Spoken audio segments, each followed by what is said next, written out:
Good morning बच्चों। आज हम क्लास 9th में चैप्टर नंबर 3 पढ़ेंगे साइंस में, जो है परमाणु एवं अणु। परमाणु को हम कहते हैं एटम्स और अणु को हम कहते हैं मॉलिक्यूल्स। ठीक है, तो परमाणुओं को मिला करके ही हमारा अणु बनता है। तो इस चैप्टर को पढ़ने से पहले आइए हम पहले इसका थोड़ा सा इंट्रोडक्शन देख लेते हैं। ठीक है, परमाणुओं के बारे में आज से नहीं, इंडिया में 500 बीसी मतलब ईसा पूर्व से ही लोग बात करते आते थे। ठीक है, सबसे एक भारत के बहुत महान दार्शनिक थे जिनका नाम था महर्षि कन्नड। ठीक है, इन्होंने ये कहा, एक थ्योरी दी, उसमें इन्होंने ये बताया कि जो द्रव्य होता है, देखिए द्रव्य को क्या कहते हैं इंग्लिश में? मैटर। तो ये चीज़ आप ध्यान दीजिएगा कि जब भी मैं मैटर बोलूँ इसका मतलब मैं द्रव्य कह रही हूँ। ठीक है, और द्रव क्या होता है? द्रव को इंग्लिश में कहते हैं लिक्विड। ठीक है, तो जब मैं द्रव कहूँगी तो लिक्विड और जब मैं द्रव्य कहूँगी तो मैटर।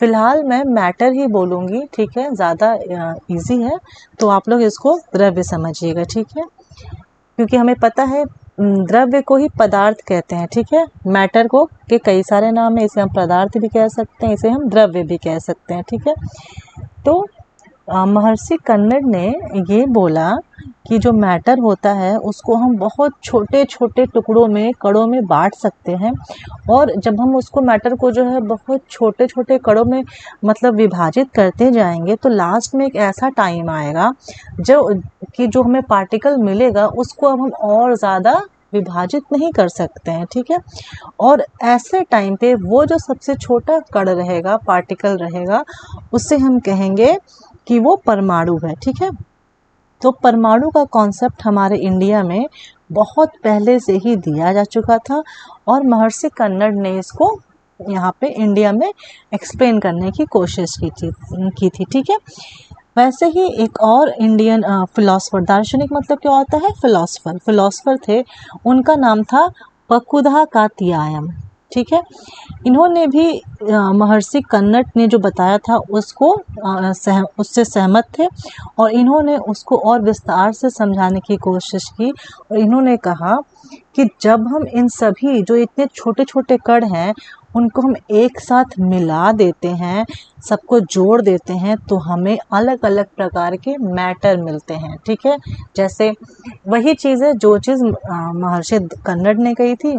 उन्होंने कहा था कि हम मैटर को जब तोड़ते जाएंगे, विभाजित करते जाएंगे, तो हमें सबसे छोटा कण मिलेगा। ठीक है, वो कई सारे कणों में टूटेगा, फाइनली सबसे छोटा कण मिलेगा जिससे कि जिसको हम फर्दर नहीं डिवाइड कर सकते हैं। ठीक है, और हमारे महर्षि पकुधा थे वो उल्टा चले, वो नीचे से ऊपर गए। उन्होंने कहा कि हम जब सारे कणों को मिला देंगे तो हमें मैटर प्राप्त होगा, अलग अलग कण अलग अलग मैटर। तो इस तरह से हमारे इंडिया में मैटर और परमाणु और अविभाजित कणों के बारे में जो है बहुत पहले से ही लोग उसको विस्तृत रूप से समझाते आए हैं। ठीक है, इसके बाद जिस समय इंडिया में ये सब चीज़ें चल रही थी उसी समय ग्रीक में भी, ग्रीक मतलब जो आज के ज़माने का ग्रीस है। ठीक है, ग्रीक में दो और फिलोसफर थे, एक थे डेमोक्रिटस और दूसरे थे ल्यूसिपस। ठीक है, इन लोगों ने भी सेम चीज़ बोली। इन लोगों ने भी कहा कि जब हम मैटर को डिवाइड करते जाते हैं, ठीक है, तो एक ऐसा स्टेज आता है जब हम उसके पार्टिकल्स को और ज़्यादा विभाजित मतलब डिवाइड नहीं कर सकते हैं। ठीक है, और ऐसे इंडिविजुअल पार्टिकल्स को इन लोगों ने परमाणु कहा। ठीक है, समझ में आ गया?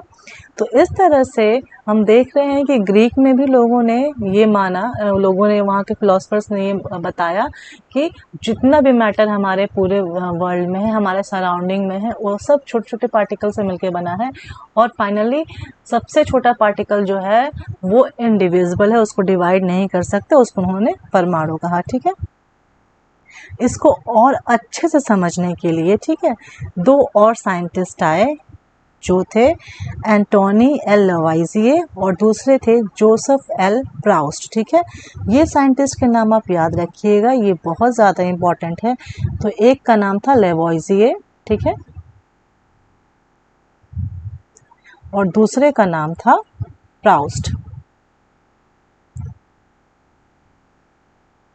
ठीक है, ये दो साइंटिस्ट ऐसे थे जिन्होंने मिलकर पहले जितनी भी थ्योरीज चली आ रही थी वो सब फिलोसफिकल थी, ठीक है, दार्शनिक थी, सब फिलोसफर लोग दे रहे थे, ठीक है। तो साइंटिफिक कोई भी प्रूफ नहीं था, साइंटिफिकली कोई किसी ने उसको प्रूफ नहीं किया था उस थ्योरी को। तो इन दो साइंटिस्ट ने उनके जो फिलॉसफी थी उस पर काम करना शुरू किया और फाइनली जो है उसको साइंटिफिकली प्रूफ किया। और वो दो साइंटिस्ट थे लेवोसिए और प्राउस्ट, ठीक है।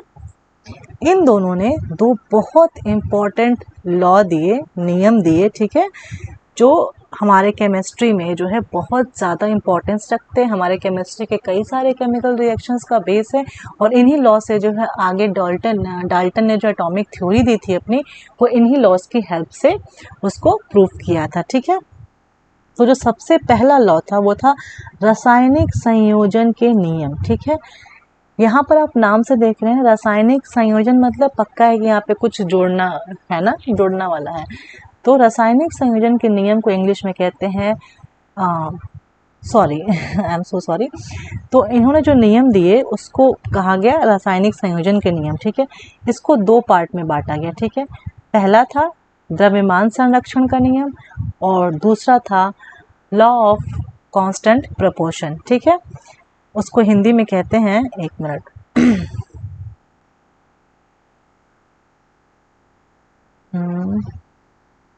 स्थिर अनुपात का नियम, ठीक है, स्थिर अनुपात का नियम।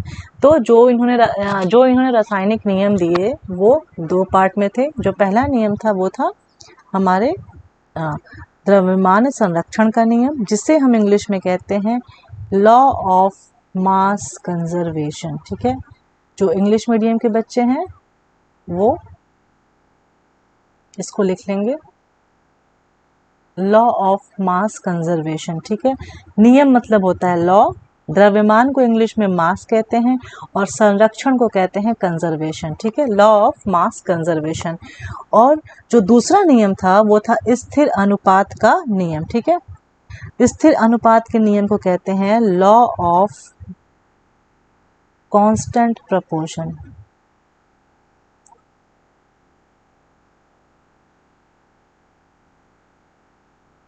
ठीक है, law of constant proportion. Constant मतलब स्थिर और प्रोपोर्शन मतलब अनुपात, ठीक है। ये हो गया आपका लॉ ऑफ कांस्टेंट प्रोपोर्शन। तो ये दोनों साइंटिस्ट ने मिलकर ये दोनों नियम दिए जो कि बहुत ज़्यादा महत्वपूर्ण है। तो हम सबसे पहले देखते हैं कि लॉ ऑफ मास कंजर्वेशन यानी कि द्रव्यमान संरक्षण के नियम में इन्होंने क्या बताया, ठीक है। अब इस नियम को समझने से पहले आइए हम एक एग्जाम्पल समझते हैं, तो शायद ज़्यादा अच्छे से समझ में आ जाए, ठीक है। अब आप मान लीजिए आपने 5 किलो का एक कोई बॉडी है जिसका मास जो है, जिसका द्रव्यमान 5 किलो है, और एक दूसरी बॉडी है जिसका द्रव्यमान 2 किलो है, ठीक। और आपने इन दोनों को आपस में जोड़ दिया, चिपका दिया, ठीक है। उसके बाद जब इसका वेट दिया तो कितना वेट होगा? अगर एक ऑब्जेक्ट का वेट 5 केजी है, दूसरे ऑब्जेक्ट का वेट 2 केजी है, और दोनों को साथ में जोड़ दिया जाए, मिला दिया जाए, और फिर तब जो नया वेट होगा वो क्या होगा? वेरी गुड, 7 केजी होगा, ठीक है। तो यहाँ पर हम देख रहे हैं कि एक ऑब्जेक्ट ए था, उसका वेट 5 केजी, ऑब्जेक्ट बी का वेट 2 केजी, ठीक है। दोनों का जब मिला के जो नया ऑब्जेक्ट बना उसका वेट 7 केजी। इसका मतलब दोनों ही द्रव्यमानों को जोड़ दिया गया है। क्या जो नया ऑब्जेक्ट बनेगा वो क्या 7 किलो से कम का होगा या ज़्यादा? कोई ऐसा तो नहीं कि जब ए और बी को हम आपस में मिलाएंगे तो अपने आप मास बढ़ जाएगा, है ना, द्रव्यमान बढ़ जाएगा और अचानक से जो है जो नया उत्पाद बनेगा वो 50 किलो का हो जाएगा। ऐसा कभी होता है कि आप 5 किलो चीनी खरीदिए और फिर जो है 5 किलो चीनी खरीदिए या नमक खरीदिए, आप उसको मिलाइए तो क्या 50 किलो हो जाते हैं? ऐसा होता है? नहीं। अगर आप चाहते हैं कि आप दाल बनाना चाहते हैं, तो अगर आप चाहते हैं कि आप 10 ग्राम अरहर की दाल ली है आपने और 5 ग्राम आपने मूंग की दाल ली है, आपने उसको मिलाया, तो क्या वो 15 ग्राम दाल ही तो बनेगी? तो है नहीं कि वो दोनों को मिलाने से जो 50 ग्राम बन जाएगी या वो कम हो जाएगी, कम हो करके जो है वो 2 ग्राम हो जाएगी, ऐसा नहीं होता है ना। तो हम यहाँ पे देख रहे हैं कि एक साथ जुड़ने से पहले, मतलब अभिक्रिया करने से पहले जो द्रव्यमान है अभिक्रिया करने के बाद, है ना, उस पदार्थ का द्रव्यमान उतना ही रहता है, चेंज नहीं होता है। आपने ऊर्जा संरक्षण का नियम पढ़ा है, सबको पता है। इंग्लिश में कहते हैं एनर्जी कंजर्वेशन का नियम, आपको पता है ना, कि हम एनर्जी को ना ही बना सकते हैं, ठीक है, और ना ही उसको हम डिस्ट्रॉय कर सकते हैं, उसका विनाश कर सकते हैं। हम एनर्जी को, ऊर्जा को बस एक रूप से दूसरे रूप में ट्रांसफ़र कर सकते हैं, ठीक है। तो सेम यही चीज़ हम द्रव्यमान के साथ कर सकते हैं, ठीक है। हम किसी भी ऑब्जेक्ट के द्रव्यमान को न बना सकते हैं, ना उसके द्रव्यमान को हम घटा सकते हैं, लेकिन द्रव्यमान जो है वो हमेशा क्या होता है, संरक्षित रहेगा। जितना पहले रहेगा उतना ही बाद में रहेगा। तो यही है द्रव्यमान संरक्षण का नियम, ठीक है।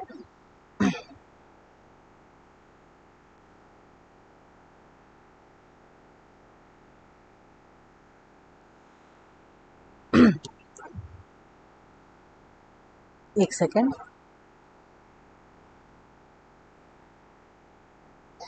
आप लोग इसे अपनी बुक में अंडरलाइन कर लीजिएगा, ठीक है। द्रव्यमान संरक्षण के नियम के अनुसार किसी रासायनिक अभिक्रिया में द्रव्यमान का न तो सृजन होता है और ना ही उसका विनाश होता है, ठीक है। तो according to the law of mass conservation, the mass is neither destroyed nor created, rather it is conserved, ठीक है। अब हम नेक्स्ट लॉ पढ़ते हैं, जो है स्थिर अनुपात का नियम, लॉ ऑफ कांस्टेंट प्रोपोर्शन, ठीक है। लवाइजिए और जो प्राउस्ट थे, उन्होंने फिर क्या किया, उन्होंने इस बात को, सभी जानते थे और इस बात को अच्छे से समझाया कि जो यौगिक होता है वो हमेशा दो या दो से अधिक तत्वों से मिलकर बना होता है। हम अभी पिछले चैप्टर में पढ़ चुके हैं कि यौगिक क्या होता है, तत्वों से मिलकर बनता है, दो या दो से अधिक, ठीक है। लेकिन जो ये तत्व होते हैं ना, वो यौगिक में क्या होते हैं, एकदम कांस्टेंट होते हैं। उनका जो प्रपोर्शन है वो बदलता नहीं है। जैसे आपने पहले भी पढ़ा है और आपको पहले भी पता है,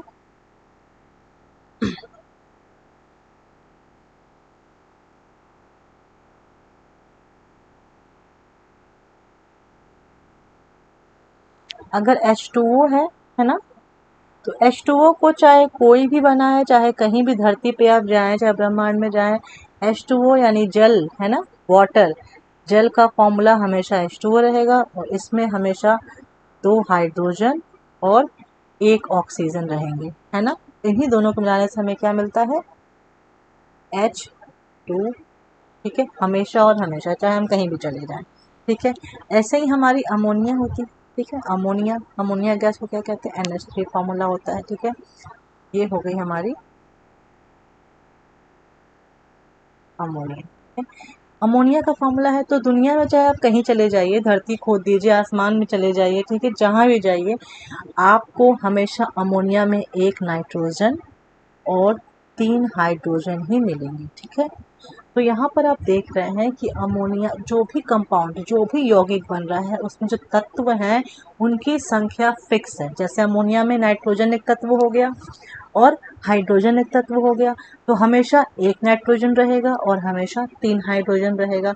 ठीक वैसे ही जल में जो तत्व हैं वो हाइड्रोजन है और जो दूसरा तत्व है वो है ऑक्सीजन।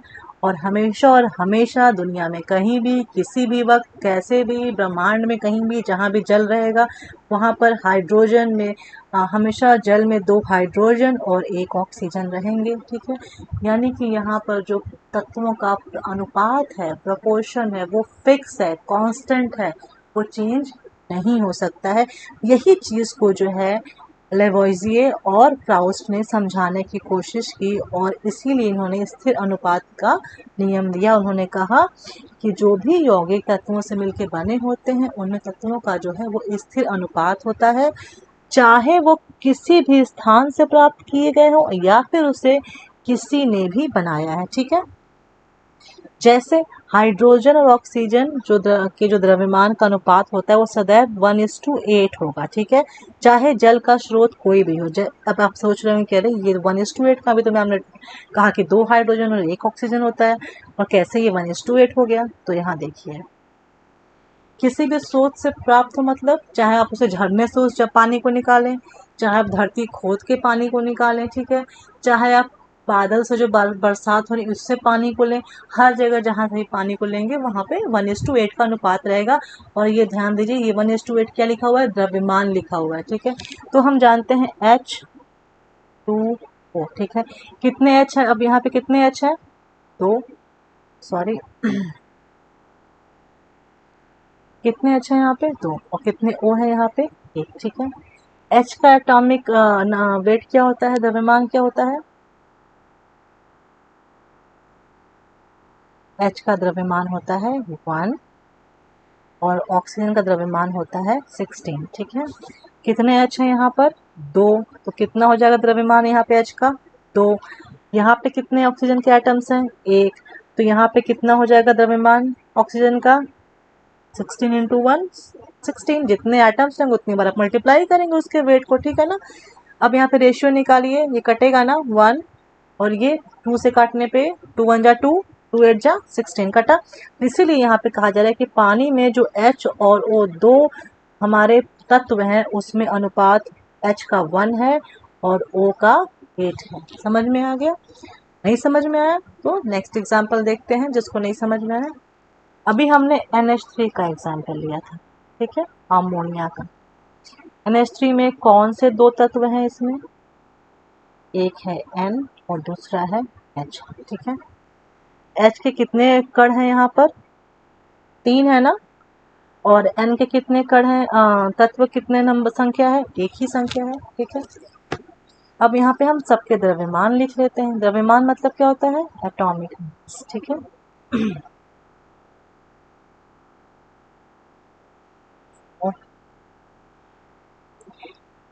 कितना होता है एटॉमिक मास हाइड्रोजन का, 14, और कितना होता है एटॉमिक मास हाइड्रोजन का, 1।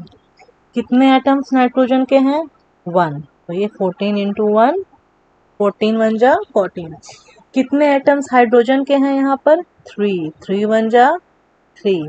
अब क्या 3 और 14 कभी भी कट सकते हैं किसी संख्या से, नहीं कट सकते, तो यहाँ पर जो अमोनिया है उसमें जो दो तत्व हैं नाइट्रोजन और हाइड्रोजन, उनका अनुपात हमेशा 14:3 रहेगा। समझ में आ गया, इस तरह से आप अनुपात निकाल सकते हैं और इस तरह से आपका अनुपात निकाल करके आपकी बुक में समझाया गया है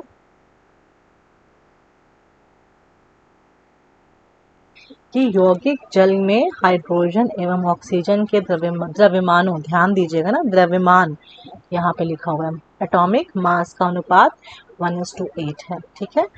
और ऐसे ही यहाँ पर अमोनिया का एग्जाम्पल लिया गया था कि यहाँ पर नाइट्रोजन और हाइड्रोजन जो हैं, जो तत्व हैं, इनका जो एटॉमिक मास है, द्रव्यमान है, उसका अनुपात हमेशा 14:3 होगा। चाहे उस अमोनिया को आप किसी भी तत्व को, किसी भी पदार्थ को उबाल के बनाइए, जला के बनाइए, जैसे मन चाहे वैसे बनाइए, लेकिन जब भी अमोनिया आपको मिलेगा, चाहे वो गर्म मिले, चाहे पिघला हुआ मिले, चाहे गैस मिले, चाहे कुछ भी मिले, हमेशा अमोनिया में नाइट्रोजन और हाइड्रोजन 14:3 के फॉर्म में रहेंगे एटॉमिक वेट के उसमें, और हमेशा एक नाइट्रोजन और 3 हाइड्रोजन ही अमोनिया में रहेंगे, ठीक है। तो जो एग्जाम्पल्स अभी मैंने आपको दिए हैं और जो आपके बुक में एग्जाम्पल्स दिए हैं, उससे एक चीज़ समझ में आती है कि जो स्थिर अनुपात का नियम है उससे हम ये समझ सकते हैं कि जो यौगिक होता है उसमें जो तत्व होते हैं वो सदैव एक निश्चित द्रव्यमान के अनुपात में ही रहते हैं, और इसी चीज़ को जो है प्राउस्ट ने एक डेफिनेशन दे करके समझाया था, ठीक है, समझ में आ गया।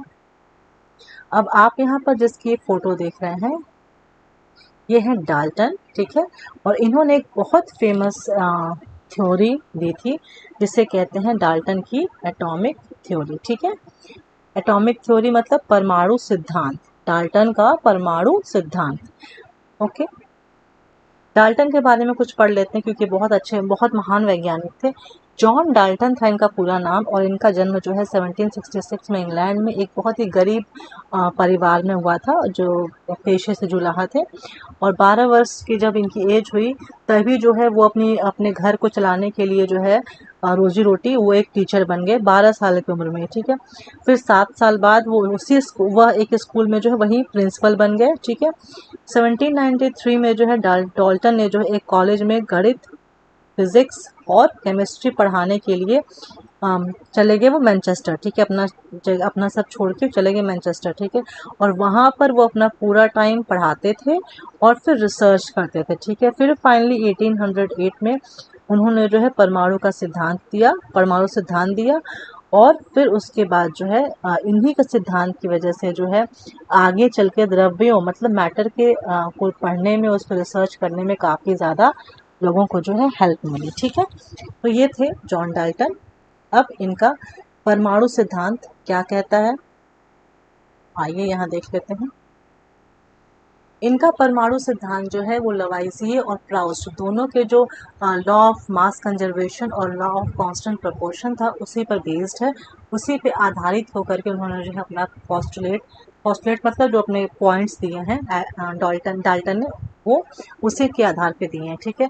तो सबसे पहले डाल्टन ने ये कहा कि जो हमारा मैटर होता है, द्रव्य होता है, वो बहुत ही टाइनी, छोटे और अविभाजित इनडिविजिबल पार्टिकल्स मतलब कणों से बना होता है, जिसे हम एटम्स कहते हैं, ठीक है। All atoms of the specific element are identical in mass, size and other properties, ठीक है।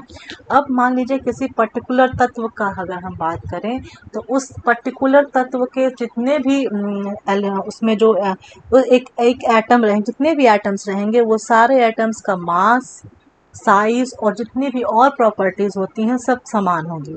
और डिफरेंट एटम्स के प्रॉपर्टीज, डिफरेंट एलिमेंट के एटम्स की प्रॉपर्टीज डिफरेंट होंगी और वो अलग से वो असमान होंगे, ठीक है। अब इस चीज को कैसे समझा जाए, जैसे आपने ऑक्सीजन लिया, ठीक है। ऑक्सीजन क्या हो गया, एक एलिमेंट हो गया, तत्व हो गया, ठीक है ना, तत्व हो गया। अब इस तत्व में जितने भी एटम्स रहेंगे मतलब जो ये ऑक्सीजन एलिमेंट है जितने भी एटम से मिलके बना हुआ है, ठीक है, वो सारे एटम्स, मान लीजिए कि ऑक्सीजन के एटम्स का शेप ऐसे गोल गोल वाला है, ठीक है, ऐसे ऑक्सीजन के एटम्स दिखते हैं, ठीक है, ये चमकीले रंग के हैं मान लीजिए। तो ये सब के सब एक जैसे रहेंगे, ये तो है नहीं कि ऑक्सीजन का एटम है, तत्व है, तो एक कुछ एटम्स ऐसे रहेंगे कुछ एटम्स ऐसे रहेंगे, ऐसा तो होता नहीं ना है। तो यही कहा गया है कि जो हमारा ऑक्सीजन या हाइड्रोजन जितने भी तत्व हैं उसके अंदर जितने भी एटम्स रहेंगे वो सारे एक समान के रहेंगे, ठीक है। जैसे आप अगर चौक लेते हैं, ठीक है, तो चौक को जब आप देखेंगे उसे पाउडर करेंगे, है ना, उसे तोड़ेंगे तो वो पूरा पाउडर बन जाता है वाइट कलर का। तो सारा का सारा जो उसका पाउडर होता है वो वाइट कलर का होता है, डस्ट पूरी, ठीक है, सारे कण वाइट कलर के होते हैं। तो है नहीं कि जब आप चौक तोड़ते हैं तो कोई कण जो खूब बड़ा सा होता है, कोई छोटा सा होता है, ऐसा तो नहीं, सब एक बराबर होते हैं, ठीक है। जब आप एकदम उसको बारीक चूरा कर दीजिए तब की बात मैं कर रही हूँ, ठीक है।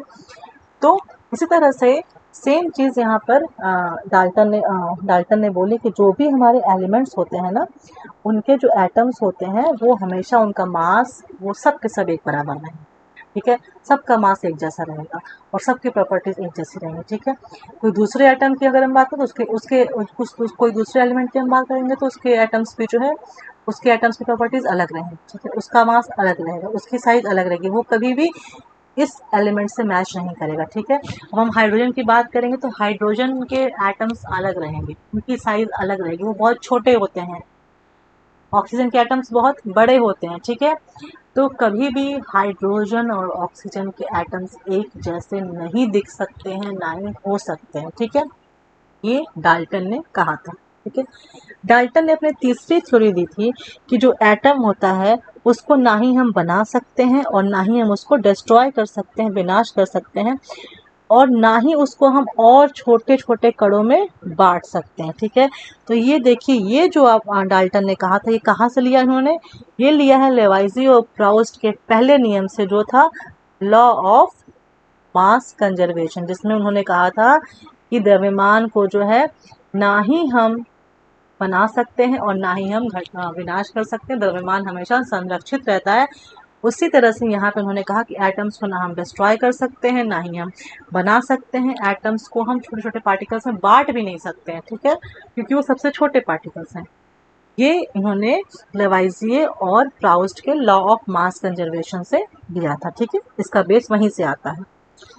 फिर उन्होंने कहा था कि जो एटम्स होते हैं डिफरेंट डिफरेंट एलिमेंट्स के, उनको वो जब आपस में मिलते हैं, कोई अभिक्रिया करते हैं, तो जो यौगिक बनता है उसमें इन एलिमेंट्स के एटम्स का जो नंबर है, संख्या है, वो एक फिक्स होती है और वो होल नंबर के फॉर्म में होती है, ठीक है।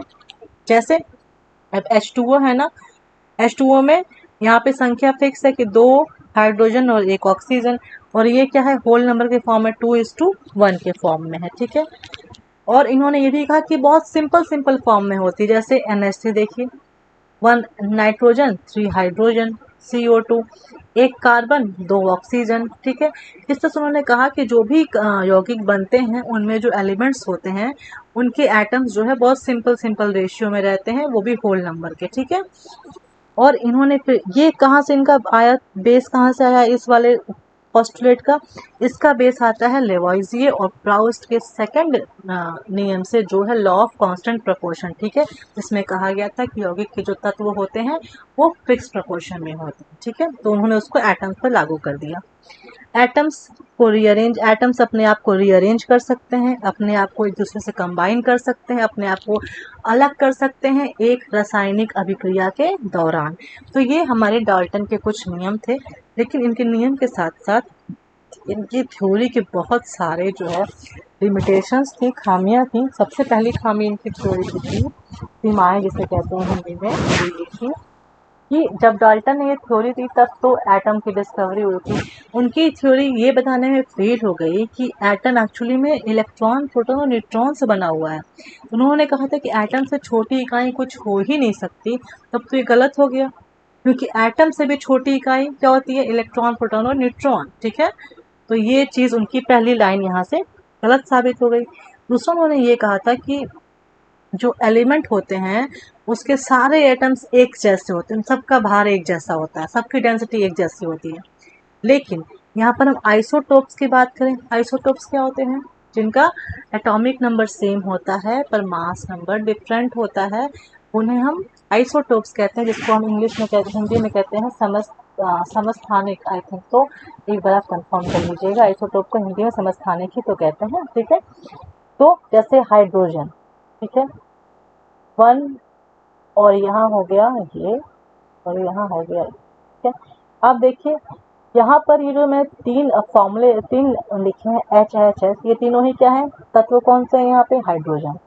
सबका एटॉमिक नंबर तीनों में क्या है, 111, लेकिन मास नंबर, एटॉमिक मास क्या है, इसमें 1 है, इसमें 2 है, इसमें 3 है। यहाँ पे डाल्टन की थ्योरी फेल हो गई कि जो एलिमेंट्स में एटम्स होते हैं वो सब समान होते हैं, नहीं होते ना, उनका द्रव्यमान समान नहीं है। यहाँ पर देखिए एलिमेंट H ही है, हाइड्रोजन ही है, लेकिन यहाँ पर एक हाइड्रोजन में एटम का द्रव्यमान 1 है, दूसरे हाइड्रोजन में एटम का द्रव्यमान 2 है और तीसरे में 3 है। वो और अलग अलग नाम भी हैं, इसको कहते हैं हाइड्रोजन, इसको ड्यूट्रियम और इसको ट्रिटियम, ठीक है।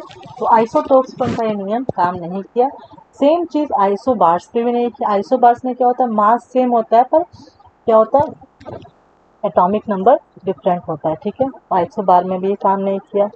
और फिर उन्होंने कहा था कि जो एलिमेंट्स होते हैं उसमें जो एटम्स होते हैं वो बहुत सिंपल सिंपल रेशियो में कंबाइन होकर बनाते हैं, जैसे H2O, CO2, N2, NH3, इस तरह से। लेकिन कुछ कॉम्प्लेक्स, बहुत कॉम्प्लेक्स कंपाउंड्स भी होते हैं जिनका फॉर्मूला इतना भयंकर होता है कि पूछना नहीं। जैसे कि एक फॉर्मूला आपका सुक्रोज का है, CL11H22O11, ठीक है। ये है ना थोड़ा भयंकर टाइप, इससे भयंकर फॉर्मूले होते हैं, तो ये भी उनका गलत हो गया।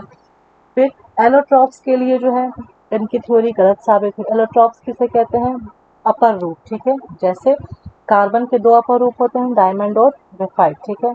इनकी अभी है तो सब एकदम प्योर कार्बन है, डायमंड भी प्योर कार्बन है, ग्रेफाइट भी प्योर कार्बन है, लेकिन दोनों में कितना अंतर है, एक चमकता है और एक काला है, ठीक है। एक बहुत हार्ड है, एक बहुत मुलायम है। तो इस तरह से सेम एलिमेंट के जो अलग अलग प्रॉपर्टीज है वो डिफरेंट। उन्होंने कहा था कि जब अगर सेम एलिमेंट है तो उसकी प्रॉपर्टीज एकदम सेम रहेंगी, पर यहाँ पे सेम नहीं है। तो इस तरह से डाल्टन की मोस्टली पॉइंट्स जो है बाद में लेटर जा करके जो है गलत साबित हुए, पर अपने टाइम पे जब इन्होंने ये दिया था तो ये एकदम हिट थे, ठीक है। क्योंकि उस टाइम पे इतना ज़्यादा सोच पाना बहुत नामुमकिन था, बहुत लोग इतना इंटरेस्ट नहीं लेते थे, ठीक है। तो यहाँ पर आपकी बुक में डाल्टन के नियम दिए हुए हैं, इन सबको आप लोग अच्छे से पढ़ लीजिएगा। मैंने इसको आपको बता दिया है। नेक्स्ट वन पे हम परमाणु क्या होते हैं पढ़ेंगे, ठीक है। आज के लिए इतना ही।